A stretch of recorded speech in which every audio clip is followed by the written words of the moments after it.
Hello and welcome.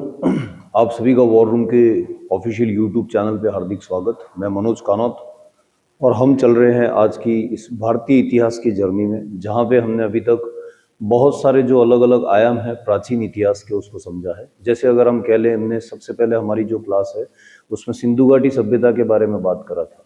Sindhu घाटी सभ्यता कैसे फली फूली आगे बढ़ी, किस तरीके से 3250 बीसी के आसपास से वो जर्नी स्टार्ट होती है और वो जर्नी आते आते आप देखेंगे 1800 बीसी के आसपास वो जर्नी का दी एंड होता है।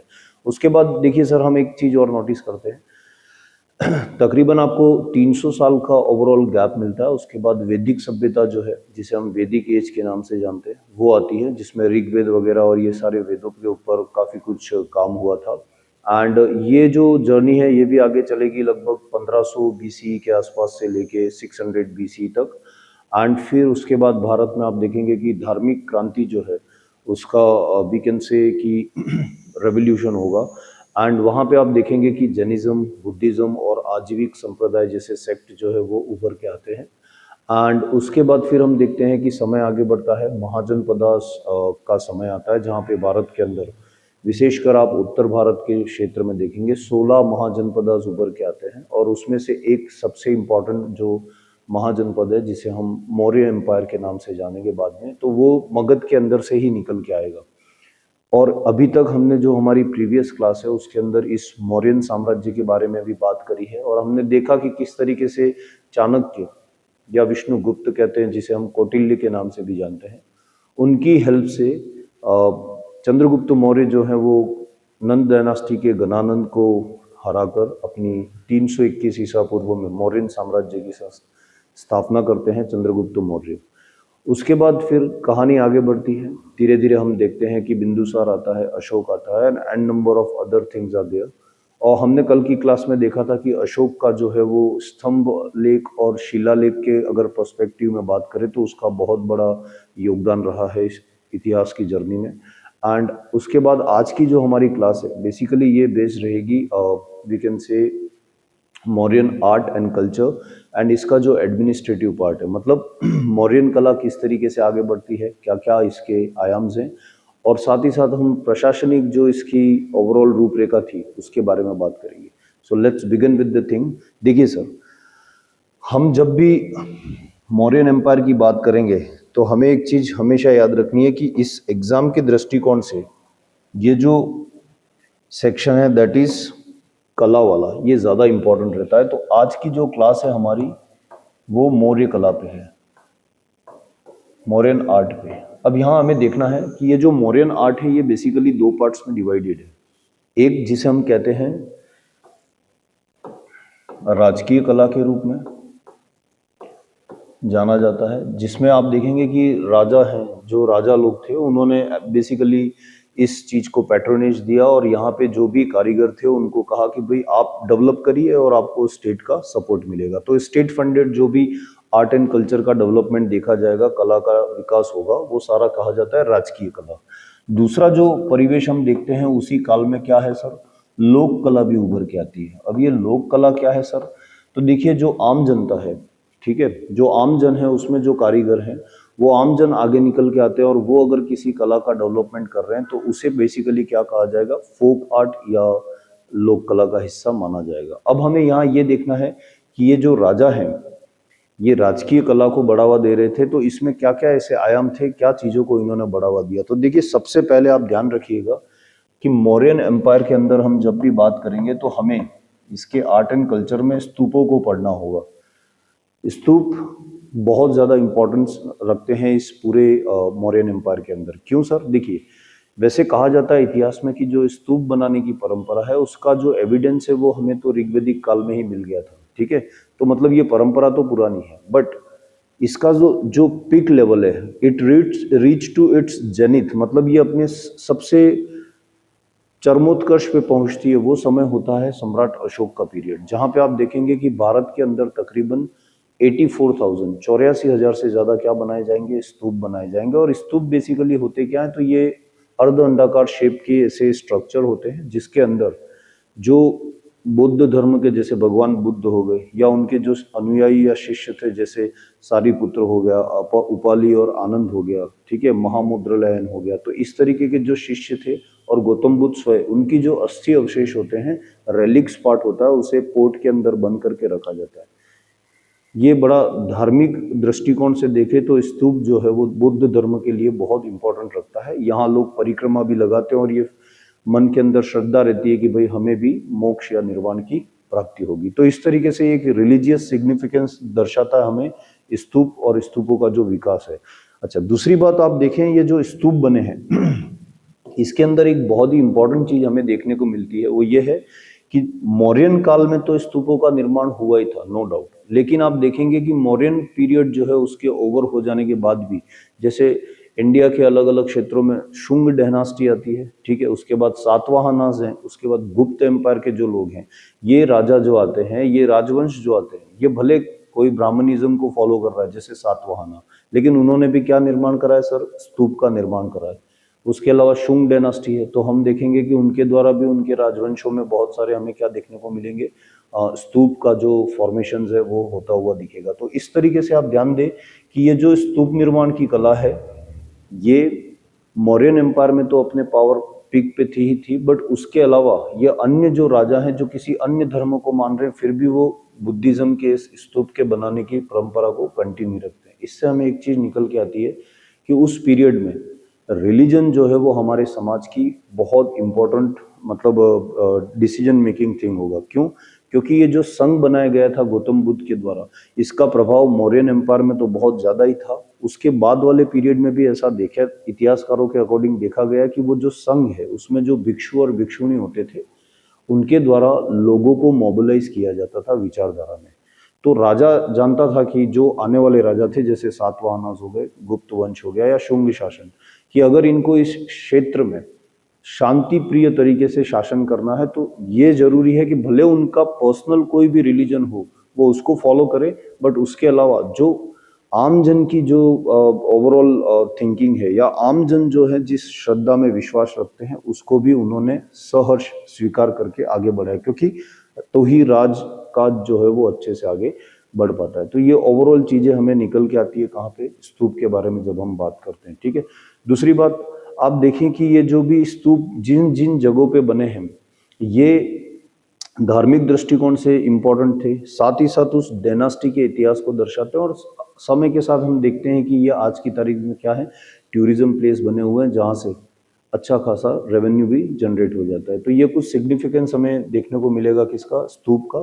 तो हम स्तूप के बारे में बात करेंगे। उसके बाद देखिए सर, इसी राजकीय कला के अंदर आपको स्तंभों का निर्माण देखने को मिलेगा, और स्तंभ निर्माण में भी हमने कल की क्लास में पढ़ा था, जो अशोक हैं मौर्य, ठीक है, अशोक मौर्य के काल में आप देखेंगे अलग अलग जगह पे प्रमुख स्तंभलेख और लघु स्तंभलेख आपको देखने को मिलेंगे, जिसमें हमने बहुत सारे स्तंभों की लोकेशंस को भी पॉइंट आउट करा था, एंड उनके अंदर की जो विषय वस्तु है उसमें कुछ क्या दे रखा है वो भी हमने सब समझने की कोशिश करा। तो आज हमारा जो बेसिकली यहाँ कला के क्षेत्र में जब हम बात करेंगे, तो हमारा जो स्तंभ का मेन जो आधार रहेगा क्लास का, वो रहेगा सारनाथ का स्तंभ। आप सभी ने सुना होगा, जिसपे 4 जो सिंह हैं शीर्ष पे वो दर्शाए गए हैं, उसके नीचे जो राउंड में या सर्कल में जो अबेकस बनाया गया है, तो ये बेसिकली जो अबेकस और 4 जो लायंस दिखाए गए हैं, ये बाद में हमारे राष्ट्रीय प्रतीक के रूप में भी अपनाया गया है, तो उसका अपना सिग्निफिकेंस है। एंड स्तंभ का अगर हम उस समय के दृष्टिकोण से देखें, तो इसका जो प्रासंगिकता थी उस काल में वो ये थी, मौर्यन एम्पायर में जो इसका जो एम्पायर था वो बड़ा विस्तृत था। इसकी भौगोलिक दृष्टिकोण से आप देखें तो ये कहाँ, कंधार और तक्षशिला, और इधर आपके दक्षिण में आंध्र प्रदेश के कुर्नूल और कर्नाटका वाला रीजन था, ठीक है। तो बड़ा विस्तृत रूप से फैला हुआ था ये, इधर पूर्वी क्षेत्र से लेके जूनागढ़ के आपके गुजरात तक।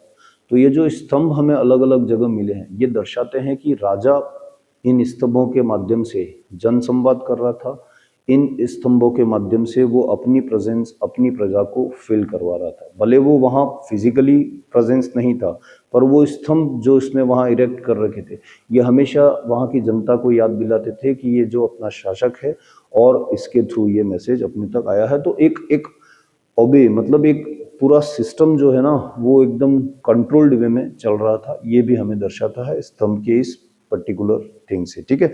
उसके बाद देखिए सर, अगर आप आगे बढ़ें तो आप पाएंगे कि इसमें गुफाओं का निर्माण कराया गया था, ठीक है। जैसे अगर आपको याद हो कल की क्लास में, तो मैं बताऊं, बिहार के अंदर हम बाराबार की जो पहाड़ियां हैं, जब हम वहां जाते हैं तो हम पाते हैं कि बाराबार और ये आसपास का जो नागार्जुन वाला क्षेत्र है, उसमें 4 इंपॉर्टेंट केव्स मिलेगी आपको, गुफा, ठीक है। लोमस ऋषि की गुफा है, सुदामा की गुफा है, सुदामा ऋषि की, उसके बाद विश्वामित्र, एंड आपका करण चोपड़ नाम से पॉपुलर है। तो ऐसी 4 जो ये आपको गुफाएं मिलेगी, ये दर्शाती हैं कि उस समय राजा के द्वारा पेट्रोनेज देके ये गुफाओं का निर्माण करवाया गया, और बाद में हमें ये पता चलता है कि ये जो गुफाएं थी वो आजीविक संप्रदाय के जो भिक्षु होते हैं उनको दान दी गई थी।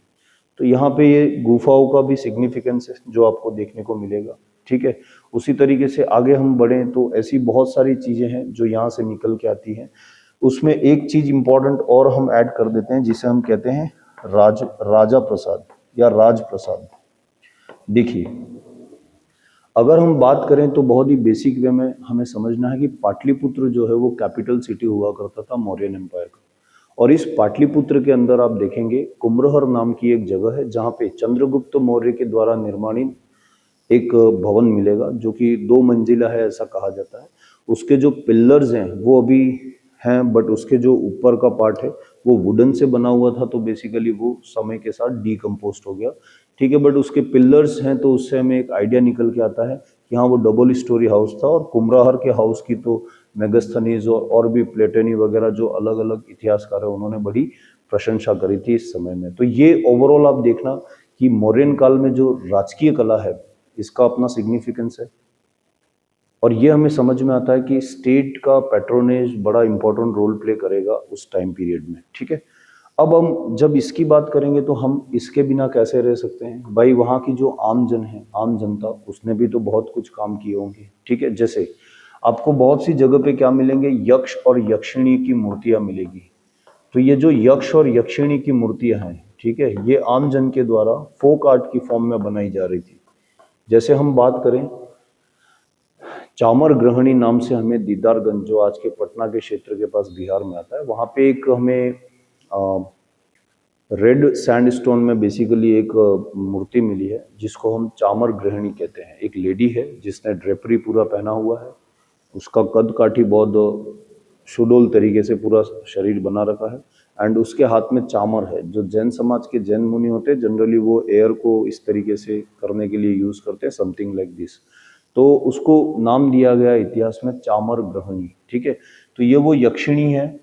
ये दर्शाता है कि लोक कला में भी जो कारीगर थे वो बड़े निपुण थे, और वो उन्होंने बहुत बारीकी से उस पूरे यक्षिणी जो है चामर ग्रहणी, उसकी शारीरिकी का निर्माण करा है। तो ये हमें समझ में आता है कि उस समय का ओवरऑल डेवलपमेंट था, उसमें लोक कला भी काफी कुछ अच्छे से डेवलप हो रही थी। अब देखिए सर, उसके बाद आप देखेंगे यक्ष और यक्षिणी हो गया, कुछ मृण मूर्तियों के भी हमें एविडेंस मिलते हैं।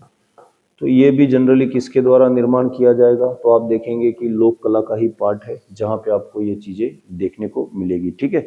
तो ओवरऑल इस तरीके से क्या देखेंगे सर हम, ये पूरा जो डेवलपमेंट हो रहा था मौर्यन काल के समय में कला के क्षेत्र में। अब हम आगे बढ़ेंगे और एक एक करके चीजों को समझेंगे, तो आपको काफी कुछ चीजें क्लियर हो जाएगी। तो चलिए सर, इस क्लास में देखिए हम शुरुआत करेंगे सबसे पहले स्तूप से। तो सबसे पहला जो हमारा टॉपिक है वो क्या है, स्तूप।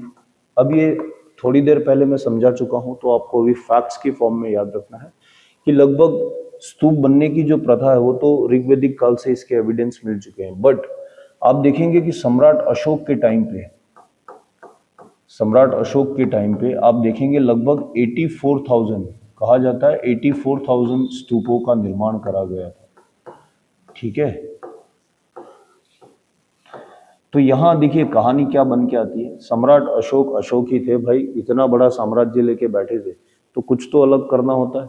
अब उन्होंने ऑर्डर दे दिया कि जहाँ ओरिजिनल जगह पे क्या लगे हुए हैं, बुद्धा के जो अवशेष हैं, अस्थियां हैं, निकाल के लाइए, और मैं क्या करूंगा अब नए सिरे से पूरे भारत और जहां जहां तक मेरा साम्राज्य फैला हुआ है वहां वहां मैं क्या बनाऊंगा, स्तूप बनाऊंगा, और मैं अपने बुद्ध और बुद्ध के धम्म को प्रचारित करूंगा। तो इस तरीके से आप देखेंगे कि ये एक पॉइंट हमें मिलता है जहां पे ये बात कही गई कि 84,000 से ज्यादा क्या निर्माण कराया गया, स्तूपों का निर्माण कराया गया। ठीक है, अब कुछ प्रमुख जो स्तूप हैं भारत के अंदर, बस हमें वो हमारे एग्जाम के दृष्टिकोण से याद रखने हैं। और उसको पढ़ने का तरीका क्या है, देखिए जब हम स्तूप की बात कर रहे हैं तो हमें क्या याद रखना है यहाँ पे, देखिए सर, एक हमें वो अगर उसका समय हमें ध्यान रखना होगा तो मैं जरूर लिखाऊंगा कि कौन से समय के आसपास बनाए गए, किस जगह पे बनाए गए। ठीक है, तो आप ध्यान देते रहे क्लास में कि किस जगह बने, क्या समय था, कौन सी डायनास्टी उसमें रोल प्ले कर रही थी। मतलब मैं कहूंगा कि उस समय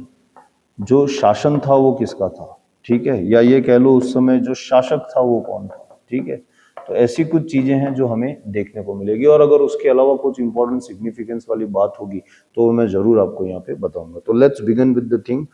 हम सबसे पहले क्या करेंगे, मैप बनाएंगे और मैप के थ्रू उन लोकेशंस की क्या करेंगे, मैपिंग करेंगे। तो आइए देखते हैं सर।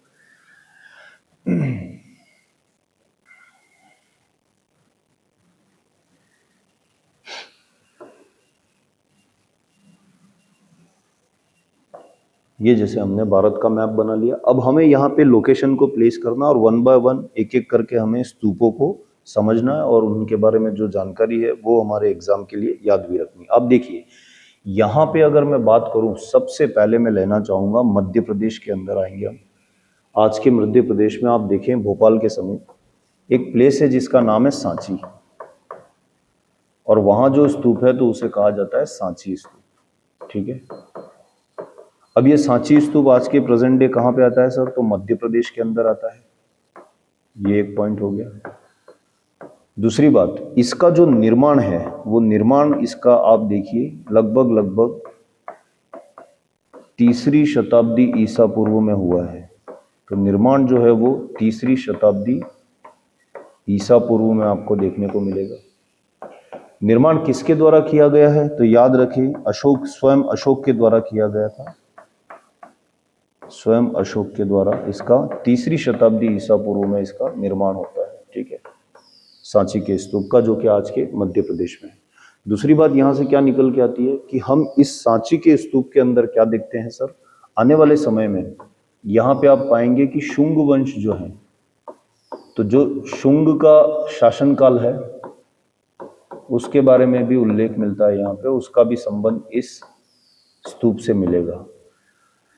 तो बेसिकली क्या हुआ था, अशोक के टाइम पे सांची का स्तूप बन चुका था, नो डाउट, बट उसकी जो साइज है वो स्मॉल थी, बड़े सादे बनाए जा रहे थे मौर्यन एम्पायर में स्तूप, और वो बेसिकली मिट्टी और ईंटों से ही निर्माण हो रहा था। लेकिन जब शुंग काल आता है, शुंग शासन काल में आप क्या देखते हैं कि इसको थोड़ा साइज में बड़ा बना दिया जाएगा और इस पे ऊपर क्या कर दिया जाता है, पत्थरों से इसके ऊपर और निर्माण होगा। साथ ही साथ हम देखते हैं कि इसके चारों ओर प्रदक्षिणा पात या वेदिका जिसे कहते हैं वो भी बनाई जाती है। तो इसलिए हमें ध्यान रखना है कि बेसिकली ये जो सांची का स्तूप है ये है तो आज के मध्य प्रदेश में, इसका निर्माण तो अशोक के द्वारा 3री शताब्दी के आसपास किया गया था, 3री शताब्दी ईसा पूर्व में, 3rd BC। समय के साथ आप देखते हैं कि शुंग का जो शासनकाल आता है तो उस समय हम देखते हैं कि यहाँ पे इसके ऊपर ये पत्थर और वेदिका का निर्माण किया गया था। तो सांची में मौर्यन एम्पायर के स्वयं अशोक और शुंग का हमें सिग्निफिकेंस याद रखना है। ठीक है, देखिए अब आगे बढ़ते हैं और हम कुछ और इम्पोर्टेंट स्तूप की बात करें। तो देखिए क्लास के अंदर आपको ध्यान देना है, यहाँ उत्तर प्रदेश है और उत्तर प्रदेश के अंदर आपको एक प्लेस मिलेगा दैट इज पीपर हवा। ये जो पीपर हवा का स्तूप है इसका अपना सिग्निफिकेंस है। ये पीपर हवा स्तूप आज के उत्तर प्रदेश में आता है। इसके अंदर हमें क्या देखने को मिल रहा है सर, यहाँ से खुदाई के दौरान हमें बुद्ध जो है, गौतम बुद्ध या भगवान बुद्ध जो है, उनके क्या मिलते हैं, अवशेष प्राप्त होते हैं। तो आपसे क्वेश्चन आ सकता है कि बुद्ध के अवशेष कौन से स्तूप से हमें प्राप्त हुए हैं, तो आप इसका आंसर जो है वो क्या करेंगे, पीपर हवा स्तूप, जो कि आज के प्रेजेंट डे कहाँ पे आता है सर, उत्तर प्रदेश के अंदर आता है। तो ये लोकेशन जो है वो इम्पोर्टेंट है कि ये आज के प्रेजेंट डे उत्तर प्रदेश में आता है। ठीक है, और यहाँ से क्या सिग्निफिकेंस है पीपर हवा का, तो सर यहाँ से बुद्ध के खुदाई के दौरान क्या मिले हैं, अवशेष मिले हैं। ये एक बात हुई। अब आगे बढ़ते हैं। देखिए, अगर उत्तर प्रदेश की ही बात करें तो यहाँ नीचे थोड़ा आप देखिए, सारनाथ नामक जो प्लेस, आपको पता ही होगा जब हमने बुद्धिज्म की बात करी थी, सारनाथ वो प्लेस है जहाँ पे गौतम बुद्धा ने पहली बार अपना जो ज्ञान अटेन किया, नॉलेज अटेन किया, उसके बाद उन्होंने आके अपने शिष्यों को पहली बार प्रथम उपदेश दिया था, जिसे हम कहते हैं धर्म चक्र प्रवर्तन। तो बेसिकली ये जो स्तूप मैं अभी लिखने जा रहा हूँ, ये इसी प्रथम उपदेश के सिग्निफिकेंस को दर्शाता है, यहाँ जो निर्माण कराया गया था। तो याद रखें, इस स्तूप का नाम आपको याद रखना है धामेक। ये धामेक का जो स्तूप है, ये हमें ये सिग्निफाई करता है कि ये वो प्लेस था जहाँ पे बुद्ध ने पहली बार अपना क्या दिया था, भगवान बुद्ध के द्वारा प्रथम बार उपदेश दिया गया था। ठीक है, प्रथम उपदेश की बात यहाँ से निकल के आएगी। अच्छा, ये इसी घटना को हम हिस्ट्री में कहते हैं धर्म चक्र प्रवर्तन। मतलब उन्होंने पूरे धर्म की जो व्याख्या है वही अलग तरीके से पेश करी थी। तो ये जो पीपर धामेक का जो स्तूप है, याद रखें मित्रों, इसका सिग्निफिकेंस हमें ये दर्शाता है कि ये प्रथम उपदेश की जो घटना है उसको सिग्निफाई करता है। दूसरी बात, ये आज कहाँ पे आता है, तो सारनाथ, जो कि यूपी के अंदर ही है। ठीक है, तो सारनाथ उत्तर प्रदेश में है।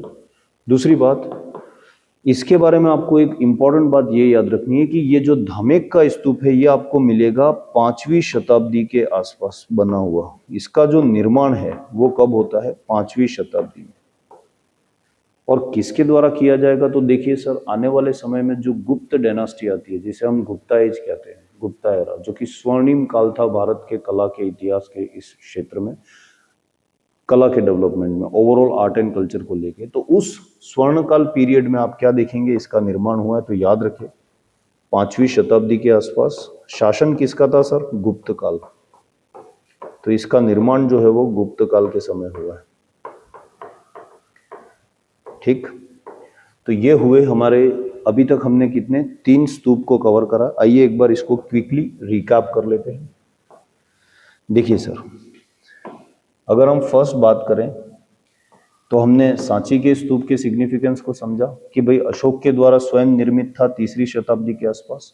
बाद में इसको शुंग डायनास्टी के द्वारा और थोड़ा ये कह लो आपकी तोरण वगैरह लगाए गए। ठीक है, उसमें कुछ और चीज़ें ऐड करी गई जिसमें वेदिका वगैरह की बात होती। तो इसके लिए ये दोनों चीज़ें हमें यहाँ से याद रखनी है। आज के मध्य प्रदेश में आता है। अच्छा, एक बात इसके बारे में और इम्पोर्टेंट ये है सर कि सांची का जो स्तूप है ना, उसे हमने यूनेस्को, एक मिनट, सांची का जो स्तूप है वो यूनेस्को विश्व धरोहर स्थान स्थलों में से एक है। तो याद रखें ये कि ये जो है वो यूनेस्को विश्व धरोहर स्थल में से एक है। ठीक है, इसको यूनेस्को विश्व धरोहर स्थलों में शामिल किया गया है। तो कौन सा स्तूप ऐसा है मौर्यन साम्राज्य का जिसको यूनेस्को के वर्ल्ड हेरिटेज साइट के रूप में जाना जाता है, तो आप कहेंगे वो सांची का स्तूप है, मध्य प्रदेश के अंदर 3री शताब्दी ईसा पूर्व में अशोक, स्वयं अशोक के द्वारा निर्मित था। बाद में उसमें शुंग डायनास्टी के जो राजा आते हैं उन्होंने इसका थोड़ा निर्माण करवाया। और इसका आज की तारीख में सिग्निफिकेंस याद रखें कि ये यूनेस्को की जो वर्ल्ड हेरिटेज साइट है उसमें जाना जाता है। ठीक है, अब आगे देखिए, हम यहाँ पे दूसरी जो बात कर रहे थे, दूसरा जो हमारा स्तूप जिसके बारे में हमने बात करी, आप कहेंगे सर पीपरवाह स्तूप क्या सिग्निफिकेंस रखता है। तो ये बुद्ध के जो अवशेष हमें मिले हैं, रेलिक्स, जो बोन्स वगैरह होती हैं, और इसको बड़ा पवित्र और ऑस्पिशियस समझा जाता है। तो वो ये प्लेस था। तो यहाँ पे पीपरहवा स्तूप का निर्माण होगा जहाँ से हमें बुद्ध के अवशेष मिले हैं। और ये कौन सी स्टेट में आता है, उत्तर प्रदेश। याद रखें, पीपरहवा और धामेक दोनों के दोनों ये जो लिखे हुए हैं ये आज की तारीख में प्रेजेंट डे उत्तर प्रदेश के अंदर आते हैं। धामेक जो है उसका सिग्निफिकेंस ये है कि यहाँ पे इस स्तूप का निर्माण इसलिए करवाया गया था कि बुद्धा ने अपने जीवन का पहला जो उपदेश है अपने शिष्यों को दिया था। याद है, आनंद, उपाली, महामुद्रयालन, महाकात्यायन, ये सारे जो शिष्य थे इनके, सारिपुत्र वगैरह, इनको जब पहली बार, प्रथम बार अपने शिष्यों को इस उपदेश दिया था भगवान बुद्ध ने, तो उस प्लेस की इंपॉर्टेंस को, उस याद को सिग्निफाई करने के लिए क्या बनाया जाता है, धामेक स्तूप। और ये धामेक स्तूप आज की तारीख में कहाँ है सर, सारनाथ के अंदर उत्तर प्रदेश में। इसका निर्माण जो है वो याद रखें ये 5वीं शताब्दी में बनाया गया है। कहाँ मौर्यन एम्पायर, कहाँ बुद्धिज्म, ये 5वीं शताब्दी। तो मतलब सिग्निफिकेंस जो है वो बराबर बना हुआ था बुद्धिज्म का मौर्यन काल के जाने के बाद भी लंबे समय तक। तो आप याद रखें कि गुप्त काल के समय इसका निर्माण हुआ। अच्छा, मैं आपको एक बात बताता हूँ। देखिए, बुद्धिज्म जो है उसका इम्पैक्ट जो है इंडिया में कम दिखता है रादर देन चाइना एंड ये जो आसपास के क्षेत्र हैं हमारे, वहाँ हमें प्रभाव ज़्यादा देखने को मिलता है। हुआ ये था सर, 12वीं शताब्दी आते आते बुद्धिज्म जो है वो हमारे यहाँ से डिक्लाइन हो गया। उसके पीछे प्रमुख कारण है राजा जो थे, वो शासक जो थे, ठीक है, जो राजवंश आए, उन्होंने फिर हिंदुइज्म को ज़्यादा प्रोपोगेट करा। और उसके अलावा जो ये संघ वगैरह थे, इनको फंडिंग या स्टेट पैट्रोनेज जो वो कम हो चुका था एंड बहुत सारे और भी कारण रहे, तो जिसके चलते एक कठिन मार्ग जो था इसमें, ठीक है, तो वो सारी चीज़ें थी। तो हम देखते हैं कि 12वीं शताब्दी आते आते भारत के अंदर बुद्धिज्म का जो सिग्निफिकेंस है वो डिक्लाइन हो जाता है, ठीक है। और साथ ही साथ एक तरीके से कंपटीशन भी मिल रहा था जैनिज्म का। तो आप देखेंगे कि बुद्धिज्म समय के साथ इतना नहीं फैल पाता है भारत में, ठीक है। बट फिर भी आप just for the sake of understanding वो ध्यान रखें, हमारा मेन टॉपिक अभी जो स्तूप है उस पर फोकस रखा जाए। देखिए, तो ये 3 हुए। अब हम आगे बढ़ते हैं। मुझे फिर से एक बार ड्रॉ करना पड़ेगा ताकि हम समझ पाए जो रिमेनिंग के स्तूप हैं। तो आप देखें यहाँ पे,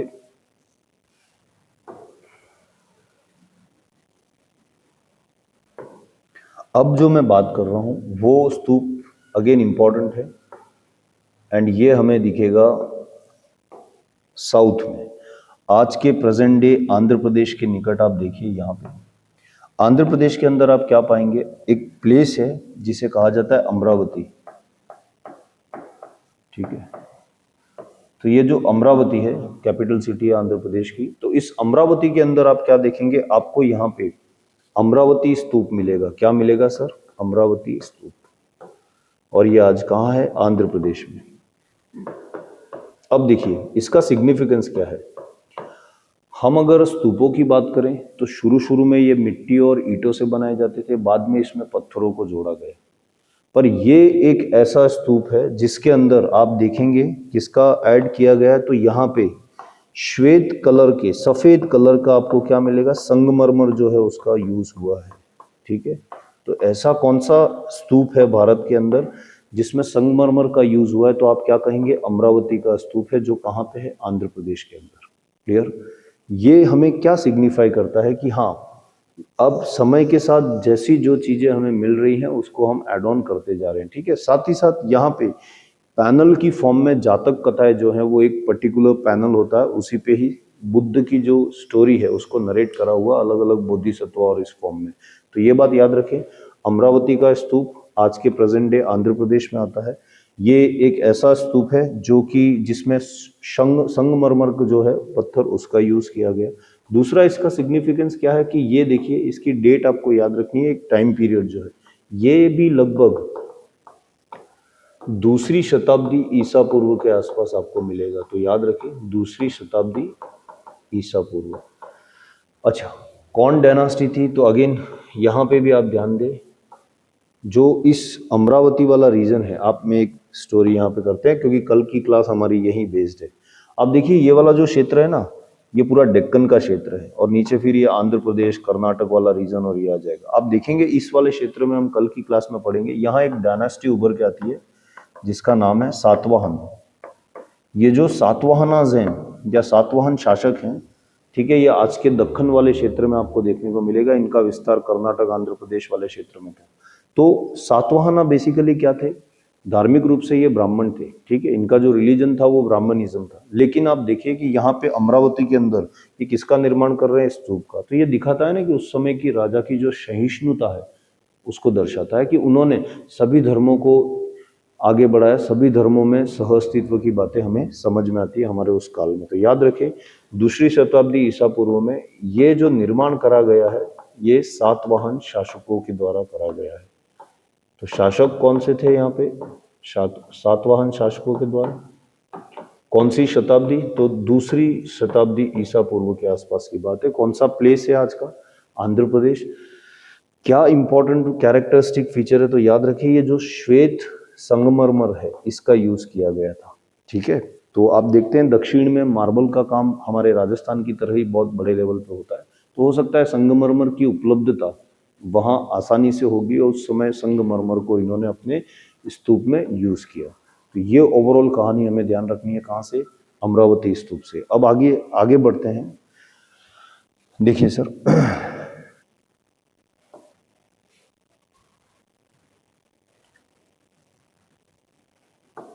अब हम फिर से एक बार एमपी में जाएंगे, और एमपी में ऑलरेडी हमने किसके बारे में बात करी है तो आप सभी को पता है, सांची का जो स्तूप है उसमें हमने बात करी थी। अब आइए फिर से एक बार मध्य भारत के मध्य प्रदेश में, और यहाँ पे हम जिसकी बात करने वाले हैं उसे कहते हैं बरहुत स्तूप। ठीक है, तो ये जो बरहुत स्तूप है इसका भी अपना सिग्निफिकेंस है, याद रखें। ये आज के तारीख में मध्य प्रदेश के अंदर है। तो प्रदेश कौन सा है सर? मध्य प्रदेश। अच्छा, दो चीजें, एक सांची का स्तूप भी हमें मध्य प्रदेश से मिला है, दूसरा हमें क्या मिला? बरहुत का स्तूप भी हमें कहाँ से मिल रहा है? सेम मध्य प्रदेश से मिल रहा है। ठीक, दूसरी बात, यहाँ आपको क्या देखने को मिलेगा कि ये जो बरहुत का स्तूप है इसका भी निर्माण सर दूसरी शताब्दी आसपास हुआ है, दूसरी शताब्दी ईसा पूर्व। ठीक है, अच्छा, इसका सिग्निफिकेंस क्या है? तो देखिए, बरहुत का जो स्तूप है ना, इसके अंदर हमें देखने को मिलेगी उत्कृष्ट लेवल की नक्काशी। उत्कृष्ट लेवल की क्या करी गई है इसमें? उत्कृष्ट नक्काशी के उल्लेख मिलेगा आपको यहाँ पे। दूसरा आप क्या देखेंगे, यहाँ पे जो उत्कृष्ट नक्काशी है और मूर्ति कला में भी बहुत अच्छा काम किया गया है। तो ये याद रखें, ये जो बातें हैं वो किससे एसोसिएटेड है? बरहुत का जो स्तूप है प्रेजेंट डे कहाँ आता है? मध्य प्रदेश के अंदर। अच्छा, ये क्या दर्शा रहा है हमें कि यहाँ पे जो कारीगर थे उन्होंने उत्कृष्ट लेवल पे नक्काशी का काम करा हुआ था।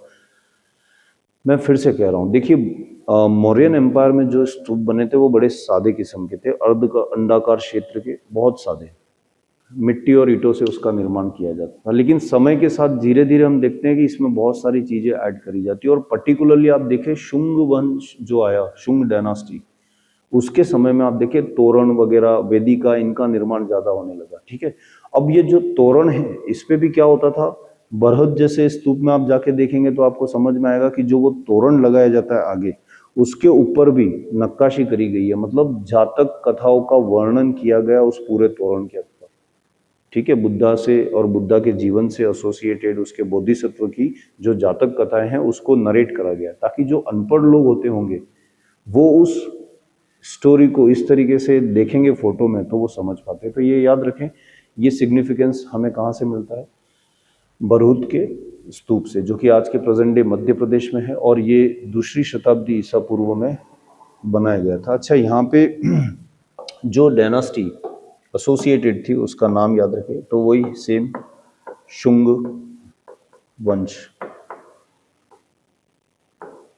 ठीक है, तो ये बात हमें ध्यान रखनी है। ठीक सर, एक दो मिनट।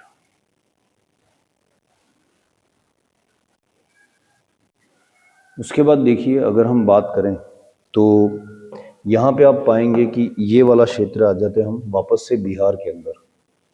याद करिए, बुद्धिज्म में हमने बात करी थी कि गौतम बुद्धा जो है वो बिहार के अंदर बोध गया नामक प्लेस, जिसे ओरुवेला भी कहा जाता है, निरंजना नदी के तट पे पीपल के पेड़ के नीचे उन्हें जो है ज्ञान की प्राप्ति हुई थी। तो बेसिकली उस ज्ञान की प्राप्ति वाले प्लेस का भी तो सिग्निफिकेंस दर्शाएंगे। तो उसे दर्शाने के लिए यहाँ पे क्या करा गया सर? आप देखिए,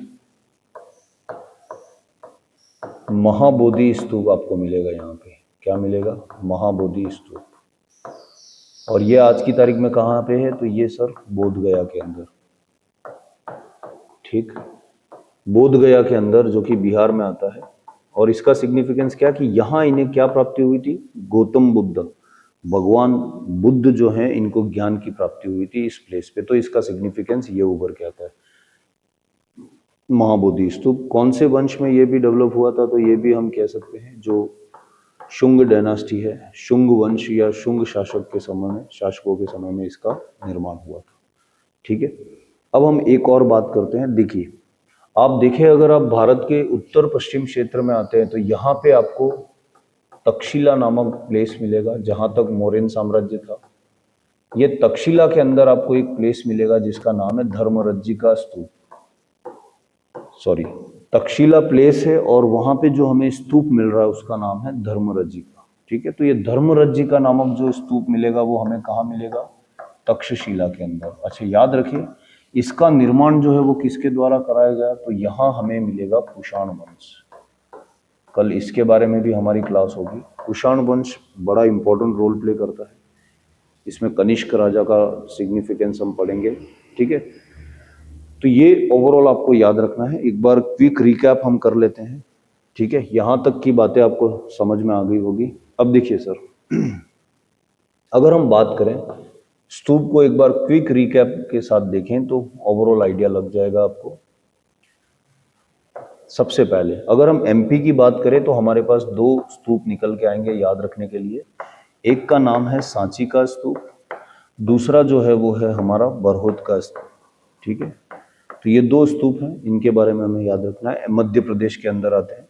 उसके बाद अगर हम उत्तर प्रदेश में आ जाए तो अगेन यहाँ पे दो हैं। एक है पीपरहवा, तो पीपरहवा स्तूप है, और दूसरा जो हमें नजर आता है दैट इज धामेक का स्तूप, ठीक है। तो ये दो सिग्निफिकेंस याद रखें, यूपी के अंदर आ गए। उसके बाद अगर आप बिहार में आ जाएंगे तो आपको मिलेगा महाबोधि स्तूप, जहां पे पहली बार बुद्धा को क्या हुआ था? ज्ञान की प्राप्ति हुई थी। और धामेक के अंदर सिग्निफिकेंस आपको पता ही है कि ये वो प्लेस है जहां पे बुद्धा को प्रथम बार अपने जितने भी शिष्य उनको उसने उपदेश दिया था, ठीक है। तो पीपरहवा, धामेक हो गया, महाबोधि हो गया, सांची और बुरहुत हो गया। अब देखिए यहाँ साउथ में अगर आप आंध्र प्रदेश में आएंगे तो आपको क्या मिलेगा? आंध्र प्रदेश मिलेगा, ठीक है।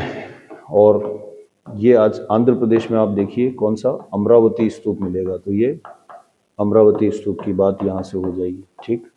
उसके बाद देखिए आप इधर अगर उत्तर पश्चिम में आ जाते हैं तो यहाँ इस वाले क्षेत्र में आपको तक्षशिला है, और तक्षशिला के अंदर हमें जो प्लेस मिलेगा उसका नाम है धर्मरज्जिका।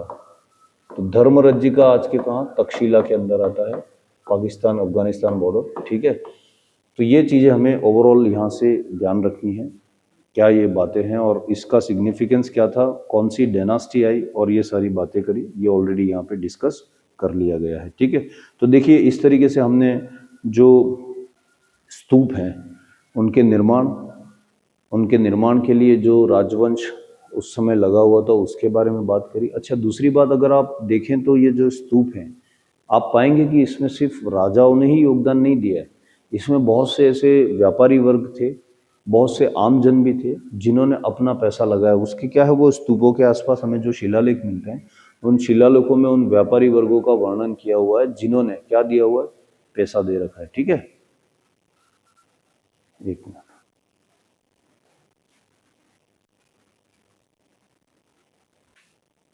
क्षमा चाहता हूँ थोड़ा सा डिस्टरबेंस के चलते। अब देखिए हम आगे बढ़ते हैं और क्या देखते हैं सर, जो मूर्ति कला है या आप देखिए जो स्तंभ है उसके भी सिग्निफिकेंस है। तो यहाँ पे हम मूर्ति कला में क्या डेवलपमेंट होता हुआ दिखेगा आपको उसके बारे में बात करेंगे। एंड दूसरा क्या देखेंगे आप? स्तंभ, तो उसके अंदर क्या बात होगी। देखिए ऐसा है, ये काल जो था मौर्यन एम्पायर उस टाइम पे मूर्ति कला में भी बहुत अच्छा काम हो रहा था। दूसरी बात जो स्तंभ है वो तो हमने कल पढ़ा ही था कि अलग अलग हमें वृहद जो स्तंभ लेख मिले हैं वो 7 हैं जो कि 6 अलग अलग जगह से मिले हैं। उसके अलावा बहुत सारे लघु स्तंभ भी मिले थे जिसमें सांची और सारनाथ और रुम्मनदेही अभिलेख के बारे में हमने बात करी थी, ठीक है। तो आज हमारा जो कॉन्टेक्स्ट है वो बेसिकली सारनाथ का जो सिंह शीर्ष है, ठीक है, उस पर फोकस रखेंगे, उस पर ज्यादा रहेगा। लेकिन चलो आगे बढ़ते हैं और बात करते हैं। देखिए मूर्ति कला में आप सबसे पहले याद रखें, ये वो पार्ट है, यहां पे आपको देखने को मिलेगा मूर्ति कला के अंदर हाथी जो है, हाथी को उत्कीर्ण करा गया है, ठीक है। किसको उत्कीर्ण करा गया? हाथी को। किसको काट के? पूरी के पूरी जो चट्टान है बड़ी, उस चट्टान के अंदर काट के क्या दिखाया गया आपको? यहाँ इस वाले क्षेत्र में हाथी मिलेगा, उसको निर्माण किया गया अशोक के शासनकाल में। और ये जो हाथी को उत्कीर्ण किया गया है चट्टान को काट के, ये जो प्लेस है वो याद रखें धौली के अंदर की बात है।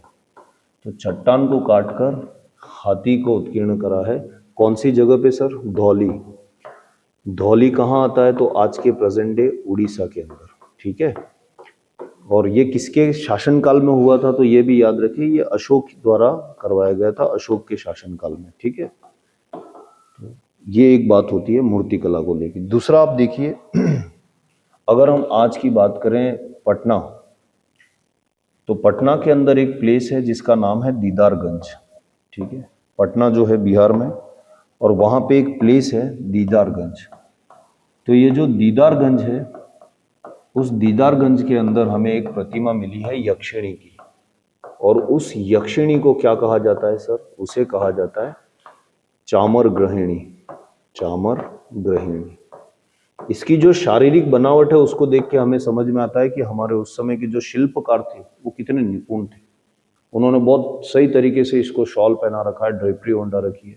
दूसरा, इसकी जो शारीरिक बनावट है वो बड़े सुडोल तरीके से, व्यवस्थित तरीके से बना रखी है। ठीक, और हाथ में ये चामर पकड़े हुए है, तो इसलिए इसे दीदारगंज की चामर ग्रहिणी या यक्षिणी कहा जाता है। ठीक है, दीदारगंज कहाँ पे आता है सर? तो आज के बिहार में आता है। याद रखिए, ये मौर्यन काल के समय की कला का उदाहरण हम पढ़ रहे हैं। ठीक है, अच्छा अब आगे आ जाइए।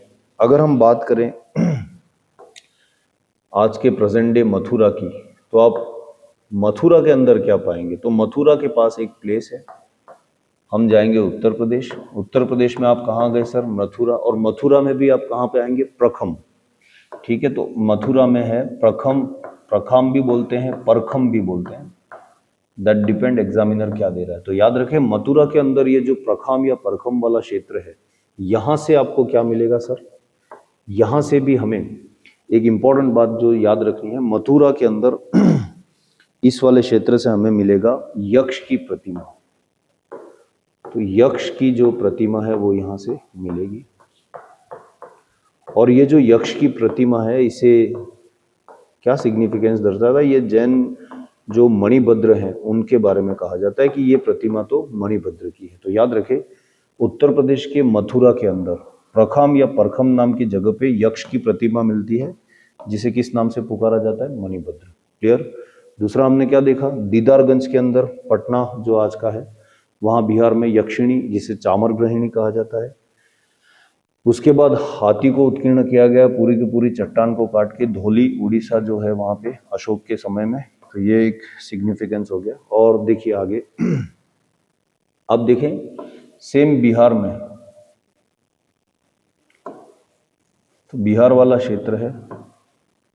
ठीक है, बिहार के अंदर हमें क्या मिलता है सर? एक पुरुष धड़ की प्राप्ति होती है। तो बिहार के अंदर हमें क्या मिलेगा? एक पुरुष धड़ की प्राप्ति होती है। और ये जो पुरुष धड़ है, ये क्या दर्शाता है? ये एक तरीके से जैन तीर्थंकर को इंगित करता है। तो याद रखिए, जैन तीर्थंकर की प्रतिमा हो सकती है, ऐसा कहा जाता है।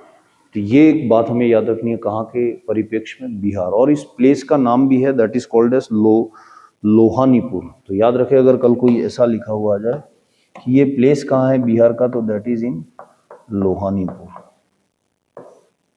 ठीक है सर, तो ये बात हुई। याद रखें, बिहार के अंदर पुरुष धड़ की प्राप्ति होती है, जिसे आज की तारीख में हम कंसीडर करते हैं कि हो सकता है ये किसी जैन तीर्थंकर का प्रतिमा होगी। और ये क्षेत्र जो है हमें ध्यान रखना है कहाँ पे आता है? लोहानीपुर में। तो इस तरीके से ये जो भी चीजें हैं हमने यहाँ पे ध्यान रखनी है। अब आ जाइए, हम बात करते हैं मूर्ति के बाद स्तंभ की। तो स्तंभ कला में आप क्या देखेंगे? बहुत सारे स्तंभ बनाए गए हैं, उसमें से हमें जो है वो सारनाथ के स्तंभ को समझना है। तो देखिए, सबसे पहले सारनाथ, और सारनाथ का भी कौन सा? जो सिंह स्तंभ है। ठीक है, तो सारनाथ के सिंह स्तंभ की बात करेंगे। अब देखिए, एक रफ आइडिया लेते हैं किस तरीके से बनता है। पहली चीज, ये जो स्तंभ भारत में बनाए जा रहे थे और जो अखेमियन पिलर्स थे, उनके बीच में एक डिफरेंस आप याद रखें। हमारे यहाँ जो पिलर्स का निर्माण होता था वो पूरा के पूरा एक चट्टान से उस पिलर को बना दिया जाता था, इसमें अलग अलग पार्ट नहीं थे। ठीक है, जबकि अखेमियन पिलर्स में क्या है, छोटे छोटे पार्ट्स को जोड़ के फिर वो एक पूरे पिलर का शेप दिया जाता। तो ये बहुत बड़ा डिफरेंस है। दूसरी बात, हमारे जो पिलर है उनके ऊपर जो पॉलिश की गई है ना, वो इतनी हाई क्लास इंजीनियरिंग को दर्शाती है कि आज भी जो पिलर हैं वो बड़े चिकने और एकदम चमकदार बने हुए हैं। ठीक है, तो ये डिफरेंस आप ध्यान रखें। सारनाथ का जो सिंह स्तंभ है उसके ऊपर हमें चर्चा करनी है। सारनाथ कहाँ पे आता है? तो भाई आज के प्रेजेंट डे उत्तर प्रदेश, जहाँ पे प्रथम बार आप कहेंगे कि क्या दिया था, भगवान बुद्ध ने अपना उपदेश दिया था। तो आइए सारनाथ के सिंह स्तंभ की बात कर लेते हैं। ये कुछ इस तरीके से आपको बना हुआ रहेगा। एक लॉन्ग शाफ्ट मिलती है हमें, ठीक है, और उसके ऊपर फिर यहाँ पे आपको उल्टा कमल का चित्र मिलेगा। तो ये लोटस का जो फॉर्मेशन है वो इस तरीके से अपसाइड डाउन है, ठीक है। इसके ऊपर फिर आपको एक और चक्रजुमा ऐसे स्ट्रक्चर मिलेगा एंड लाइक दिस, और उसके यहाँ पे आपको ऐसे बीच में से रेखाएं वगैरह प्रतीत होगी। लगभग 24 रेखाएं आपको देखने को मिलेगी, ठीक है, उसके अंदर से। और ये सभी दिशाओं को इंगित कर रही है, मतलब भगवान बुद्ध के द्वारा जो ज्ञान दिया गया था उसकी जो प्रकाश है वो चारों दिशाओं में फैल रहा है, ये इंगित करता है। दूसरी बात, ये जो सेम चक्र है, ठीक है, इस अबेकस के ऊपर आपको यहाँ पे मूवमेंट मतलब गतिशील अवस्था में क्या दर्शाए गए, 4 जीव हमें दर्शाए गए हैं। जैसे देखिए, नॉर्थ में हमें मिलेगा शेर, या आप इसको कह लीजिए, जैसी भाषा जो है वो वही लिखते हैं, सिंह। उत्तर में हमें सिंह मिलेगा, ठीक है। उसके बाद आप घोड़ा मिलेगा आपको दक्षिण में, एंड देन हमको यहाँ पे मिलेगा हाथी जो कि पूर्व में है, एंड यहाँ मिलेगा पश्चिम में हमें बेल। अब इन सब का अपना सिग्निफिकेंस है। ये जो सिंह है ये भगवान बुद्ध के ज्ञान प्राप्ति के बाद की समय को दर्शाता है, ठीक है। सिमिलरली ये जो हाथी है वो आपको याद आ रहा है, उनकी माता महामाया, उनको जब भगवान बुद्ध गर्भ में थे तो श्वेत हाथी का गर्भ में प्रवेश वाला स्वप्न आया था। तो हाथी बेसिकली क्या इंडिकेट कर रहा है, बुद्ध के जन्म को दर्शाता है, बुद्ध का पृथ्वी पे अवतरण दिखाता है, ठीक है। उसी तरीके से ये जो घोड़ा है ये इन्होंने ग्रह त्याग करा था, जिसे हम कहते हैं महाभिनिष्क्रमण। तो ये घर को परित्याग करके जब सत्य की खोज में निकले थे, तो वो वाले सिग्निफिकेंस को दर्शाता है घोड़ा। उसके बाद बेल की बात करें तो ये इनके शारीरिक बल, इनके बौद्धिक बल को दर्शाता है।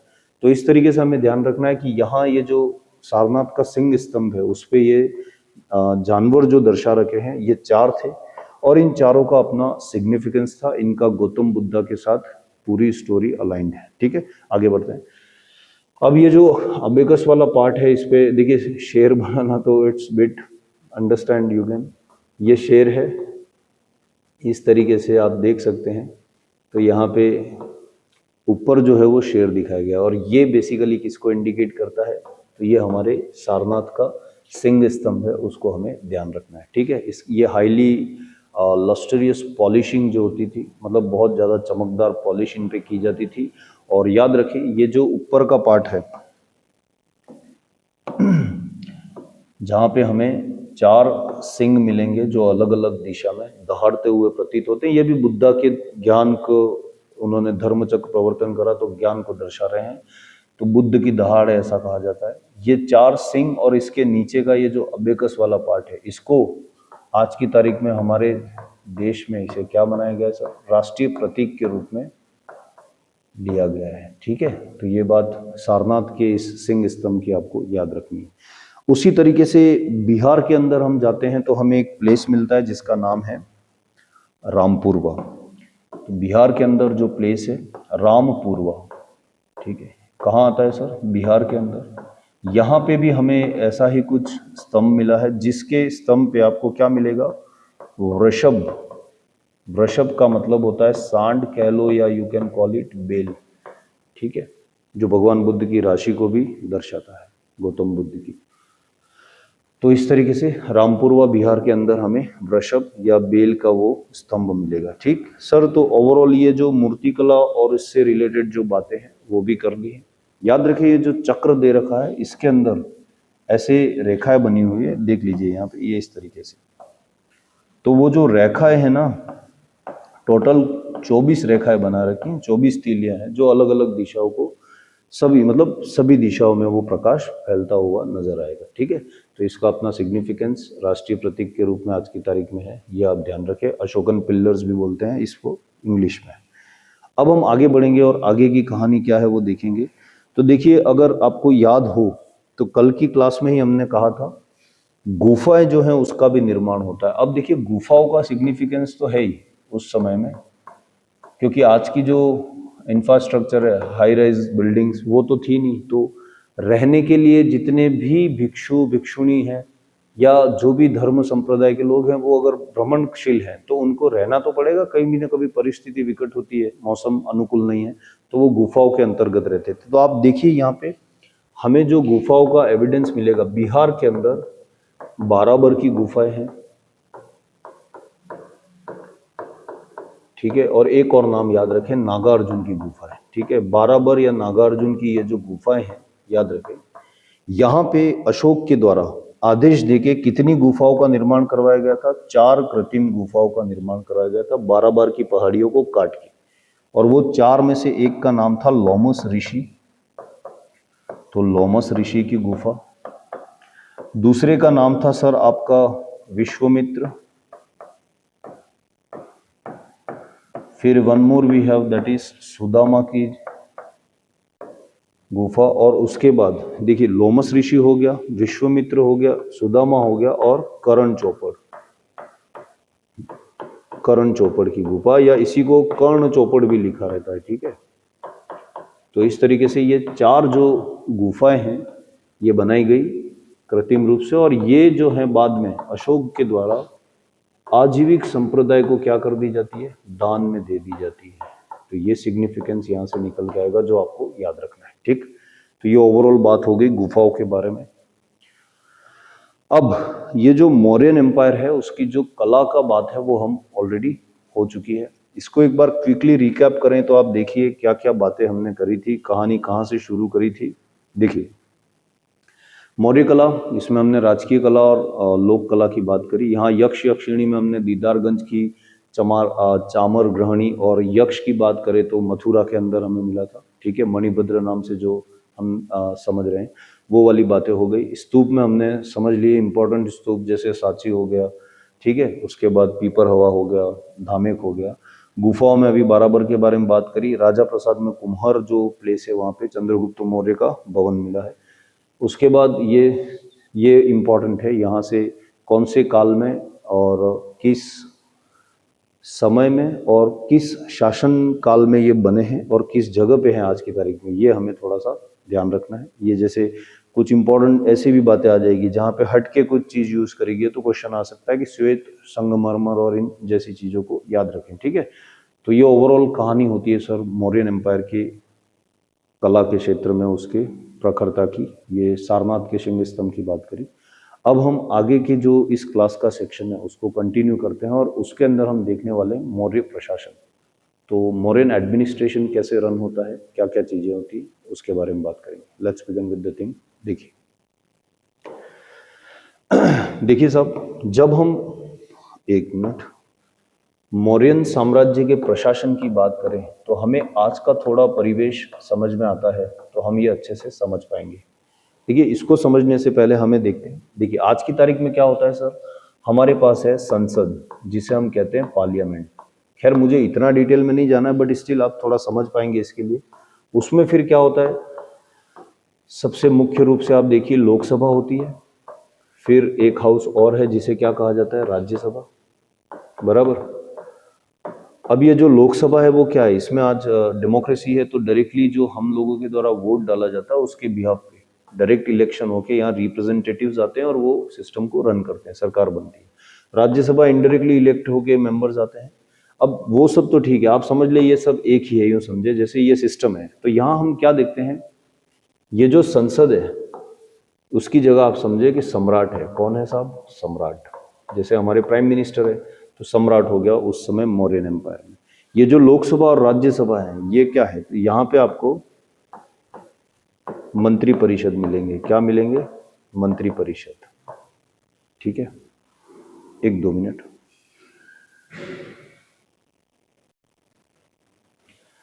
तो ये समझ लीजिए कि यहाँ पे जो लोकसभा है राज्यसभा है उससे मंत्री जो होते हैं तो उनसे हम मंत्री परिषद बनाते हैं, और उन्हीं मंत्री परिषद में, ठीक है, फिर क्या होता है, ये जो मंत्री परिषद होता है उसका अध्यक्ष भी होता है। तो आज हम देखते हैं ना लोकसभा का अध्यक्ष होता है जिसे लोकसभा स्पीकर कहते हैं, और राज्यसभा जो होता है उसका चेयरमैन होता है। देखिए कंफ्यूज मत हो जाना, अगर ये समझ आ जाए तो बेस्ट, नहीं आए तो इसे इरेज करके अपन अपने जो सिस्टम है उसको समझ लेते हैं। देखिए यहाँ पे अगर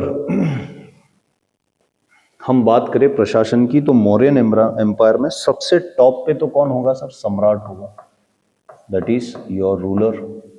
सम्राट के नीचे क्या होती थी? मंत्री परिषद होता था, जिसमें अलग अलग मंत्री होंगे, ठीक। तो ये मंत्री परिषद होगी। अब ये जो मंत्री परिषद है, इसका काम क्या है? सम्राट को सलाह देना उसके कामों में, ठीक। दूसरी बात, ये जो मंत्री परिषद है, इस मंत्री परिषद को पूरा सिस्टम को चलाने के लिए, इसको पूरा मैनेज करने के लिए, इसके डेकोरम को मैनेज करने के लिए क्या होता था? मंत्री परिषद का अध्यक्ष भी होता था। मैं यही समझाना चाह रहा था कि जैसे लोकसभा में आज की तारीख में लोकसभा स्पीकर होता है, समझ लीजिए लोकसभा उस समय की मंत्री परिषद है, सम्राट उस समय के आज के प्राइम मिनिस्टर हैं, तो लोकसभा में क्या होता है? स्पीकर होता है। वैसे मंत्री परिषद, उसमें एक मंत्री परिषद अध्यक्ष के द्वारा पूरा सिस्टम संभाला जाता था, ठीक है। उसके अलावा देखिए, आप क्या देखेंगे कि नीचे के और जाओगे तो आपको अमात्य मिलेंगे। ये अमात्यास जो हैं, याद रखें, ये वो उच्च अधिकारी हैं। जैसे आज की तारीख में आप देखते हैं ना कि हमारे पूरे सिस्टम में जो सचिव होते हैं, सेक्रेटरीज होते हैं, चीफ लेवल के, कैबिनेट लेवल के, तो ये उस टाइप के थे। अमात्य जो हैं, ये बड़ा इंपॉर्टेंट रोल करते थे। ये उच्च अधिकारी कहूंगा मैं इन्हें। मौर्यन एम्पायर में ये उच्च अधिकारी थे। अब इनका क्या रोल है? तो देखिए साहब, अगर हम अमात्य की बात करें तो ये जो अमात्याज हैं, they have very important role. एक, ये प्रशासन के संबंधित जो भी काम है मौर्यन एम्पायर में, तो प्रशासनिक जो भी काम थे वो सारे देखते थे। दूसरा, आप देखेंगे कि उस समय की जो न्यायिक व्यवस्था है, जुडिशियल सिस्टम है, उस जुडिशियल सिस्टम के अंदर जो भी डिसीजन मेकिंग या उस पर जो भी लेना, वो तो सम्राट के हाथ में, बट उससे रिलेटेड जो काम है वो ये सारा अमात्यास करते थे। तो याद रखें, न्यायिक कार्यों का निर्वहन और प्रशासनिक कार्यों का निर्वहन किसके द्वारा किया जाता था? अमात्यास। तो ये उच्चस्थ अधिकारी थे मौर्यन समय के, ठीक है। ये एक बात यहां से हमें ध्यान रखनी है। क्लियर?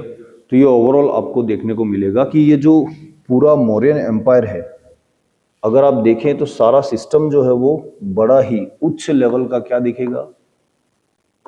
उच्च लेवल का केंद्रीकृत सिस्टम दिखेगा, सेंट्रलाइज्ड एडमिनिस्ट्रेशन आपको दिखेगा पूरा, ठीक है। तो केंद्रीकृत क्या कह सकते हैं? शासन व्यवस्था थी मौर्यन साम्राज्य के अंदर, सेंट्रलाइज पूरा, ठीक है।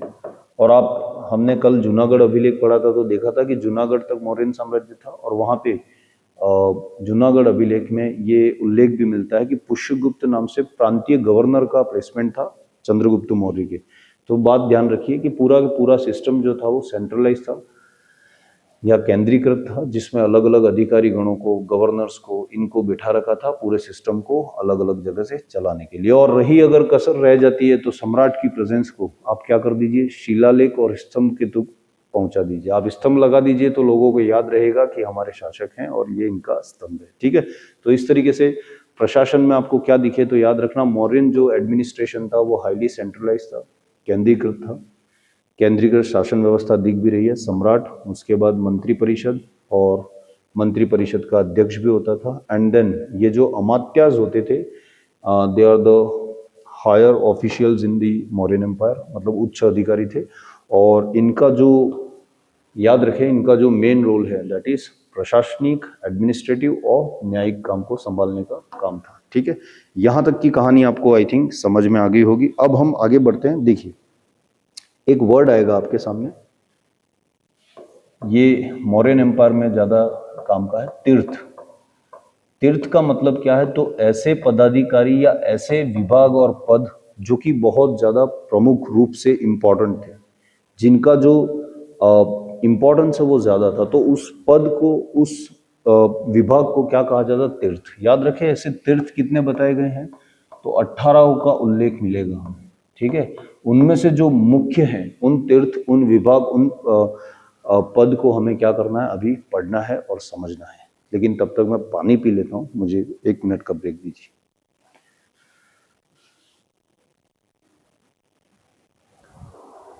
अब आप देखिए, इसमें ये जो एम्पायर है, इसके अंदर मैंने क्या कहा कि एक तो ये केंद्रीकृत होता था हाईली, सम्राट की सहायता के लिए मंत्री परिषद होता था, ठीक है, और उस मंत्री परिषद के ऊपर एक अध्यक्ष भी होता था, ठीक है।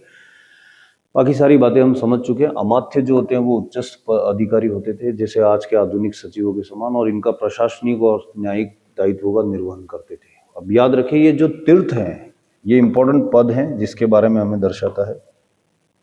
अब ये जो तीर्थ हैं या पद हैं, आप देखिए इनका कुछ कार्य या दायित्व दे रखा है, वो हमें समझना है। प्रशासन में कुल तीर्थ कितने थे आ जाए तो आप याद रखें 18 तीर्थ हुआ करते थे। देखिए सबसे पहले हम यहाँ देखेंगे समाहर्ता। समाहर्ता का मतलब होता है राजस्व मंत्री। तो उस समय के प्रशासन में जो राजस्व मंत्री हुआ करता होगा उसे क्या कहते थे? समाहर्ता। ठीक है। फिर आप देखिए अंगरक्षक दल का जो प्रमुख है उसे किस नाम से पुकारा जाता था? अंतःवर्षिक। अंगरक्षक दल मतलब आज के जो एसपीजी कमांडोज होते हैं, स्पेशल प्रोटेक्शन ग्रुप, जो राजा को प्रोटेक्शन दे रहा है, तो ध्यान रखें मतलब हमारे प्राइम मिनिस्टर को। ठीक है। तो उसी तरीके से आपको ध्यान रखना है कि ये जो अंतःवर्षिक बेसिकली क्या थे? ये अंगरक्षक दल का प्रमुख हुआ करता था, जो राजा की सुरक्षा का ध्यान रखता होगा। उसके बाद आप देखिए अंतपाल। तो जैसे आज हमारी सेना है, हमारी सीमाओं का ध्यान रखती है, उसी तरीके से सीमा एवं सीमांत सुरक्षा का जो प्रमुख हुआ करता था उसे क्या कहते थे? अंतपाल। ठीक है। दूसरा आप देखिए जो उद्योग विभाग होता है, जैसे आज होता है ना हैवी इंडस्ट्रीज के मिनिस्ट्री, उसके बाद small scale medium small entrepreneurs उसकी इंडस्ट्री। तो ऐसे जो उद्योग थे उस समय, अलग अलग जो उद्योग होंगे, ठीक है, मूर्ति बनाने का उद्योग हो गया, शिल्प कला का उद्योग हो गया, व्यापार में ये जो अपने मोती वगैरह बनाए जाते हैं उसका उद्योग हो गया। इस तरीके से अलग अलग कृषि और इनसे जुड़े हुए जो उद्योग थे, उस उद्योग विभाग का प्रमुख को क्या कहा जाता था? कार्मांतिक। और द्वारिक जो होता है वो एक तरीके से प्रबंधक था। कहाँ का? राजमहल का। आप कह लो उसको संरक्षक, या वो एक तरीके से द्वारिक कहा जाता था। ठीक है। उसके बाद देखिए सन्निधात्रा, ये इंपॉर्टेंट है एग्जाम के दृष्टिकोण से। सन्निधात्रा मतलब आज का आप समझ लो कोषाध्यक्ष या राजकोष का प्रमुख। आज के सिग्निफिकेंस में हम देखते हैं वित्त मंत्रालय। तो वित्त मंत्री जो है उस समय आप कह लो क्या कहा जाता होगा मौर्य साम्राज्य में? सन्निधात्रा। ठीक है। फिर ये जो वन विभाग है, ministry of environment and forest and climate change वाला, ठीक है, तो आटविक नाम से उनको जाना जाता है। वन विभाग के जो प्रमुख हुआ करते थे उनको आटविक कहा जाता था। ठीक। दूसरा देखिए न्यायाधीश या न्याय से जुड़े काम। हम चाहते हैं ना कि कभी भी किसी को न्याय मिले, तो न्याय करते वक्त आदमी को व्यवहारिक होना चाहिए। तो याद रखें व्यवहारिक जो पद था या तीर्थ था, उसका काम था न्याय से जुड़ी हुई चीजों को करना। और प्रशासता का मतलब होता है दस्तावेज और अभिलेख विभाग का प्रमुख। आज के एलडीसी यूडीसी वाले जो सिस्टम है उसमें देखें, ये ध्यान रखें, प्रशासता मतलब दस्तावेज और अभिलेखों को संभाल के रखने वाला जो प्रमुख है वो। ठीक है। तो ये इस तरीके से कुछ हमें क्या देखने को मिलेंगे? वैसे तो 18 तीर्थ हैं, लेकिन यहाँ जो प्रमुख है उनके बारे में आपको जानकारी दे दी गई है। ठीक। अब आगे बढ़ते हैं। 1 मिनट और देना पड़ेगा क्योंकि मुझे इसमें एडजस्ट करनी होती है स्लाइड को, तो जस्ट फॉर अ मिनट। ठीक।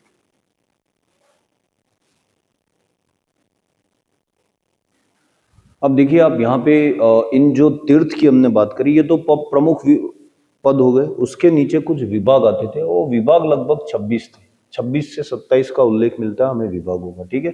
उसमें बहुत सिंपल सी बात है, यहाँ पे देखिए क्या लिखा हुआ है। जैसे लवणाध्यक्ष, अगर आप हिंदी की बात करें तो लवण का मतलब क्या होता है? नमक। तो नमक विभाग का अधिकारी, आपको नमक खाना है मौर्य साम्राज्य में, तो उसके रेट कम करवाने के लिए आपको धरना किसके सामने देना पड़ेगा? लवणाध्यक्ष के सामने। ठीक है। उसी तरीके से देखिए महालेखाकार जो होते थे उसे कहते थे अक्षपटलाध्यक्ष। ठीक। उसके बाद जो जिला दंडाधिकारी, आज के आईपीएस ऑफिसर, तो उन्हें प्रादेशिक कहा जाता था, या आईएएस कह लो आप, प्रादेशिक कहा जाता था। ठीक है। उसके बाद माप तोल अधिकारी, अगर आपको लगता है कि आपके साथ चीटिंग की जा रही है उस समय में, तो आप किसके पास जाएंगे? क्या आप कहेंगे कि ये जो दुकानदार है साहब, इन्होंने मुझे जो बाट है उसमें कुछ गड़बड़ करी है और मुझे लग रहा है सही तरीके से इन्होंने माप तोल नहीं करा है, तो आप पांतुआ अध्यक्ष के पास जाएंगे अपनी अर्जी लेके। ठीक है। उसी तरीके से देखिए उस समय एक बहुत इंपॉर्टेंट बात, जो ये गणिका होती है, मतलब वेश्यावृत्ति का जो विभाग था उस पे भी इन्होंने टैक्स वगैरह लिया था और उसको रेगुलेट करा था हाईली। ठीक है। तो वेश्यावृत्ति विभाग का जो प्रमुख है उसे क्या कहा जाता था? गणिका अध्यक्ष। उसी तरीके से अगर आपको कोई व्यापार करना है, तो व्यापार के लिए मान लो आपको सेल लगवानी है या कुछ और करना है, तो वो जो पासपोर्ट अधिकारी का काम करेगा उसे क्या कहा जाता था? मुद्रा अध्यक्ष। याद रखें, मुद्रा अध्यक्ष पासपोर्ट अधिकारी है। वहीं लक्षणाध्यक्ष जो है ना, वो मुद्रा विभाग का प्रमुख होता था, सिक्का वगैरह मिंटिंग कॉइन्स वगैरह का प्रमुख। ठीक है। उसी तरीके से देखिए खनिज जो है, हम क्या करते हैं, कच्चा खनिज निकालते हैं ओर की फॉर्म में, ठीक, और उसको फिर गाल के उसको अलग अलग शेप में लोहा बनाते हैं, स्टील बनाते हैं, तो शेप दिया जाता है ना, तो आकार देंगे किसको, खनिज को, तो इसको क्या कहा जाता है, आकरा अध्यक्ष। ये अध्यक्ष है जो खनिज विभाग का प्रमुख है। उसके बाद आप देखिए पण्या अध्यक्ष मिलेगा आपको, जो व्यापार एवं वाणिज्य विभाग का प्रमुख है। सीता अध्यक्ष कृषि विभाग का प्रमुख है। बेसिकली मौर्यन साम्राज्य में जमीन जो होती है, भूमि, उसे सीता कहा जाता था। शायद मुझे याद आ रहा है, जहां तक एक मूवी है जिसमें एक हल चलाते वक्त एक छोटा सा पत्थर, उस पे से ब्लड आने लग जाता है और फिर बाद में पता चलता है वो एक बच्चा है। तो याद रखे सीता है, ये समझ ले। तो सीता मतलब क्या है, भूमि, और भूमि का जो अध्यक्ष होगा, उस कृषि विभाग का प्रमुख होगा, उसे क्या कहा जाता है, सीता अध्यक्ष। उसी तरीके से राजस्व विभाग जो है आपका, आबकारी विभाग, ठीक है, उसका जो अध्यक्ष होगा वो कौन होगा, तो सूरा अध्यक्ष होगा, ठीक। और कुप्याध्यक्ष जो होते हैं वो वन विभाग के प्रमुख होते हैं ना, आपके इंडियन फॉरेस्ट सर्विस, भारतीय वन प्रशासन, भारतीय वन सेवा, ठीक। तो याद रखें वन विभाग के प्रमुख को कुप्याध्यक्ष कहा जाता है।